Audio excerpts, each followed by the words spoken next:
Paano natin mapagtatagumpayan ang mga tuksong dumarating sa ating buhay? Isang puspos ng pananampalatayang araw kapanalig, unang linggo ngayon ng Kwaresma at pambansang linggo din ng mga migrante. Alalahanin natin sa panalangin lahat ng mga kapatid nating migrante nang manatili silang matatag sa pananampalataya sa gitna ng kulturang banyaga na kinabibilangan nila ngayon at may adya sa tukso sa tulong ng kapangyarihan ng salita ng Diyos. Ito po ang inyong lingkod, Sister Lines ng Daughters of St. Paul, na nag-aanyayang buksan na natin ang puso at isip sa paggabay ng banal na spirito upang maunawaan ang mensahe ng mabuting balita ngayon.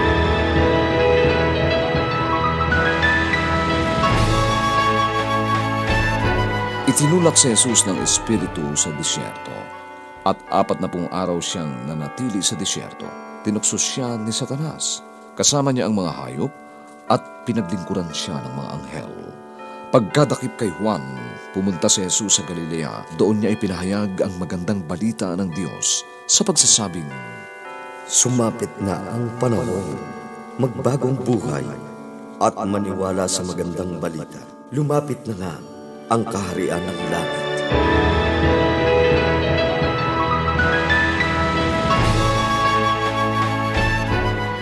Ang mga unang salita ng pangunahing tauhan sa isang kwento ay palaging mahalaga.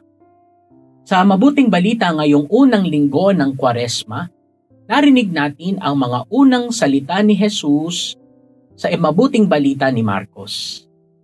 Dumating na ang takdang panahon, malapit nang maghari ang Diyos, kaya't magsisi na kayo't talikuran ang inyong mga kasalanan.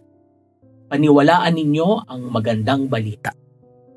Ang mga salitang ito ng ating Panginoon ay isang paanyaya na baguhin ang ating mga buhay at sumampalataya sa magandang balita.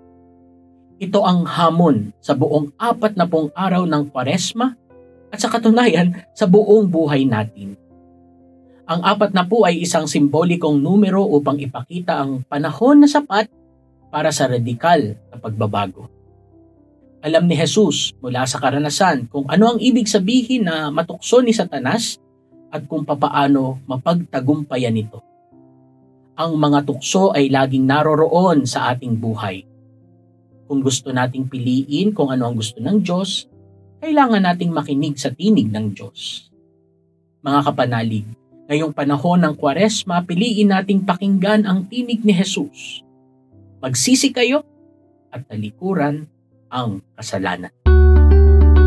Mga kapanalig, support Pauline's online ministry. Subscribe, like, and follow us on Facebook, YouTube, Instagram, Twitter, TikTok, Spotify, Google, and Apple Podcast.